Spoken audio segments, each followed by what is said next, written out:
looking to fight on the first card.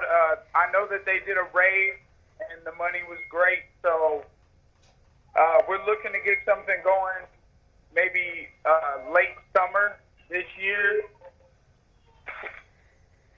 I'd be the main event.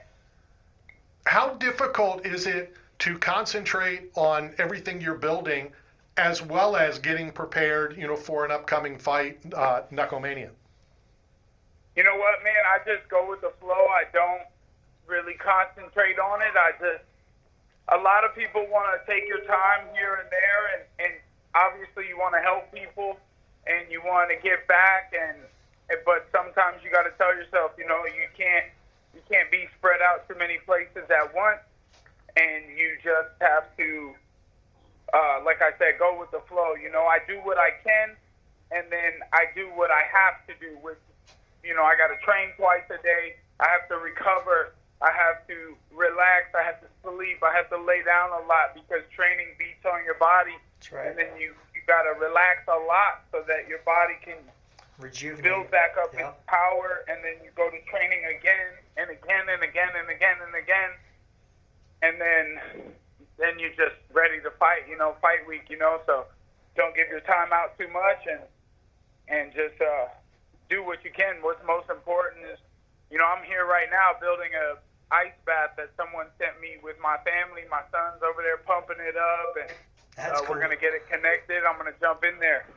All right, well, we will only keep you, another couple of minutes. Talk about the announcement, Knucklemania, you're fighting Thiago Silva. What was your thoughts when that was who was Thiago offered? Alves. I'm sorry, Alves. That's okay. There's many Thiagos. There's many Alves, Alvarez, Silva. And Silvas. Exactly.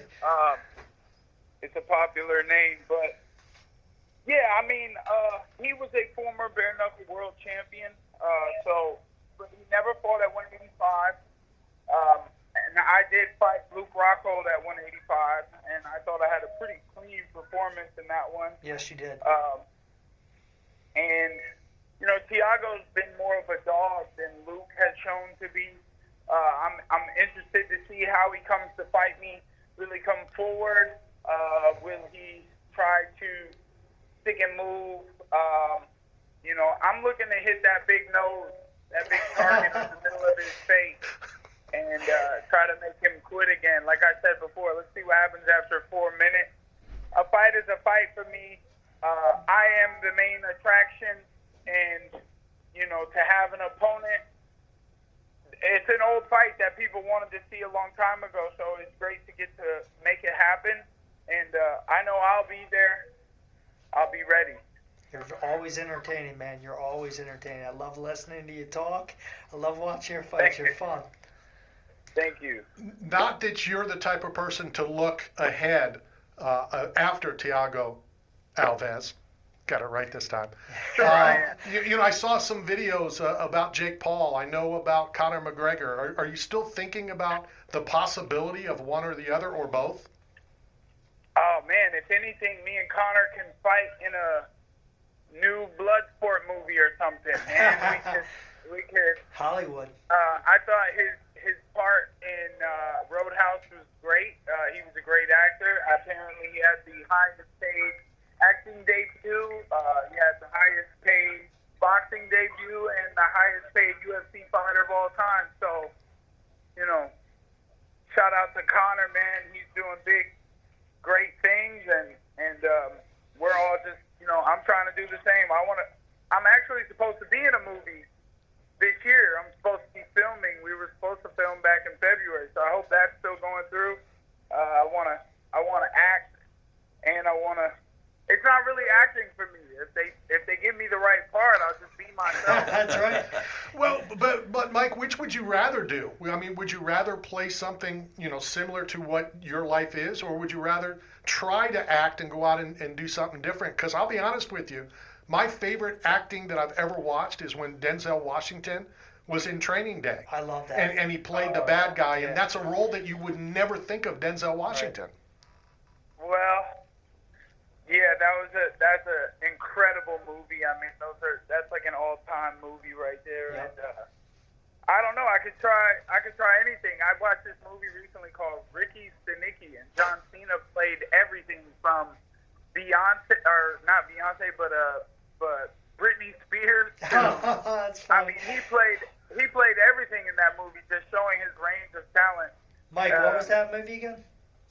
Ricky Stenicki. I'm gonna check that out tonight. That's funny. Yeah, it's pretty funny, man. John Cena's hilarious, and you got to be really smart to do shit like that. Oh, you know? yeah. So Yeah. I don't know how. At the end of the day, I'm still all about the fighting, and I guess I need to read more books and do some more study, and that's how these actors do it, man. They read up on their part, and they become that part. So whatever character I need to be in fighting, I've learned how to make that character successful, and obviously the fight is the most important part. That's where I get to have the most fun, because I actually get to be Mike Perry. I don't have to be a character anymore. So at least I got I look good. I got the clothes. I went out to LA and I dressed up like a cholo. And, I saw that. That was I funny. tried That to was play the hilarious. Good, thank you. I'm glad somebody liked it. Dude, I A lot loved of people did. you're throwing up the hand signs and stuff. I was cracking up laughing. I was like, man, this guy's crazy. Yeah, I threw up the AL. I didn't saw know that. it backwards. Dude, like you go above and beyond. I love it. Like I try to be like the hard ass a little bit, but you take it to another level, man. You do a great job. Life is too short, man. You gotta have fun, being right? Angry all the time. Yep. Yeah, you gotta have fun, man. My Being man. angry all the time is just a waste of energy. And I'm living pretty good out here, man. I got a lot of nice things, but obviously anger also gets the job done Yes. when you're a fighter. Yep. Yeah, as you both know. Hey, I'm curious. Do you collect anything? Do you collect any, trading cards? We have a owner of a local trading shop here, Ryan Westner, and I'm curious. What could we get from Ryan and give to you from the card collecting world? And don't say, the Horace Wagner or those I just want to make you $1 mad, million that's all. card. What's something that either you have collected or you would like to start collecting? Well, man, I have over time, I've gotten a couple of my own cards. I have a couple photos out there that are on cards, signed or not, and I like to have a couple of my own from fights that I've won. I would like some BKFC Mike Perry cards. I'll talk to my boy. Because I've had nothing but success over there, so that's been great. Or a Michael Jordan rookie card. There we go. That's smart. That's the one. It's smart, but I was trying to stay away from that. I don't know if Ryan will give that up, but Ryan, the BKFC cards, we're going to talk to Dave Feldman next hour, or some UFC cards. How can you acquire some Mike Perry's for us? I can give it my best effort. I have not tried yet, so we'll see where it goes. But the card collecting group has just moved online, so we'll be able to probably scare something out. We'll figure something out. That's really cool. I do Yeah, have the I Michael Jordan gum card, authentic. Poor bastard got a that piece sounds of gum really on cool, his too. on his So Jordan. I guess it sounds like Ryan might be giving you that. The gum. I don't know, The man. gum. That There you that go. thing's worth more than my car. So. Yeah, I tell you what, Mike, you, Hey, you, listen, might, I you like might be. the finer thing. Yeah, for there sure. you go. You might be the face and everything, but I got 2 cards. I got 2 cards made already. I got one with me in my suit and one with me fighting. Oh, the suit one sounds cool. Yeah, I got. You know me. I always dress up in a suit for all the fights. I got one of those, and I got one of me look fighting. good, feel good, do That's good. right, my man. You know it.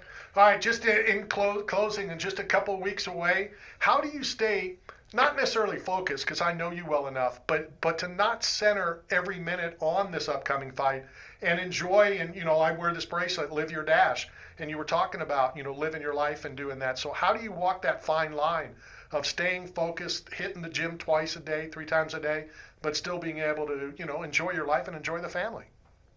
Yeah, that's a good question, man. I just, I think like if I was out at the bar, just hanging out, having a good time, and someone tried to fight or start a fight or get me involved in something, and I'd slap somebody up real quick. I mean, it's just a normal day. I was having a good time, laughing and chilling, and then somebody asked for it, and I'm here to provide. So.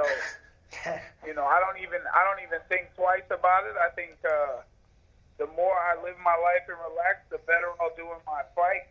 So I don't even think about the fight until I'm about to walk out, and then I let the nerves hit me and smash them motherfucker.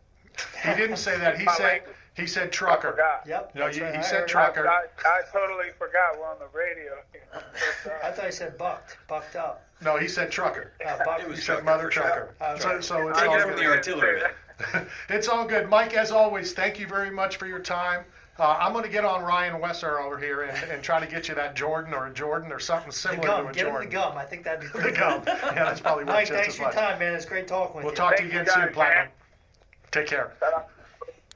Platinum Perry, he That was is pretty such cool. a good dude. He's funny if you see him in person. And we have talked in great length about his maturity. Yeah. You know, from the very beginning, and you know, it's all of us. You know, and I talk about NFL and MLB, and NFL. You're a rookie. You're making millions of dollars. Yeah. You're 19, 20 years old. You don't know how to act. You don't you know don't know how how to to respond. hold on to your money. You don't know how to invest. Who to your money. trust. Yeah, exactly. Right. It's tough. And Luckily, I've never had money, so I don't have to worry about that. you know, it's and awesome. speaking of trust and knowing who, this whole Otani situation, Yeah. out there, and Pete Rose is saying if he had an interpreter, he'd be in the Hall of Fame. Yeah, That's true. that's Right. right. Oh, There is come one on. thing, though, You that got stands that out right. about that holds true, is that even among the teammates and everybody else, is that Otani was always about baseball, baseball, baseball, That's good. baseball, only baseball, and baseball only. That's good. So, like, to not even have a mention of these other sports, it seems like the interpreter might have, been the one doing it. Because even the unquoted players, the guys that don't want to go on record, they say, well, I will say that he never talked about anything of that. but baseball. But here's all the the time. strange thing, and I'm the big naive guy. I believe everybody, I trust everybody, I trusted everybody. That has since changed. But if you're Mr. Bookie down the road, are you going to give whatever it's called that much line, that much credit, whatever? To Ipe? Probably not. Right. If it's Otani, well, you know what he's making, you know Yeah. what he's bringing in, you know what he's deferred, you know all that stuff. But are you going to do his interpreter or his buddy or his? But Ipe is a national phenomenon in Japan too, just by being on the coattails of Right. Otani. It's not like Yeah. he's some small Yeah. time. Right, Everybody but he's knows not Ipe worth. too. But he's not worth millions. Well, he's got to be getting something from Yeah, Otani, he right? is. So he's Supposedly probably it's- definitely worth millions. Right. Well, I saw something that's like $300,000. But he's wow. got like a $4.5 million note to cover though on these bets, and that's a lot. That's what I'm saying. Yeah, Well, I and, see what and, you're and saying, that's yeah. what I'm saying. If you're Yeah. Joe Bookie, you Right. know, and we've seen, I haven't Casino and all those bookie movies and all that kind of stuff. You definitely float that stuff, and you do it to get them in and, Oh, yeah. and get them caught. Yeah. But if it's a guy that's making $500,000 a year, Right. okay, $1 million a year, are you going to credit him that much money? Now, if it's a guy making $700 million, Yeah. then yeah. $20 million's no big deal. Right. There exactly. is they've been following the money, which they do in these things all the time, right? But apparently there was a sizable wager made Wow. when Otani gave up 6 runs and struck out Really? twice and went 0 for 3 against the Braves. Like an over 4.5 Wow. Angels loss bet of $1 million plus in Wow. some small town in the middle of Japan, and all of a sudden Otani goes out and gets shelled and goes 0 for 3 in the middle of like one of the most like ridiculous hot streaks that any player's ever Right. had. He's hitting 450-foot bombs, 7 innings pitched. I mean, it was just like these insane numbers that you would be like a And video game. then it comes out that there was a wager on that Yeah, game. exactly. Interesting. That is crazy. It's kind of hairy. It's Yeah. a little. He's got a lot of explaining to do, and just saying that my interpreter lied, I don't think it's going to hold up.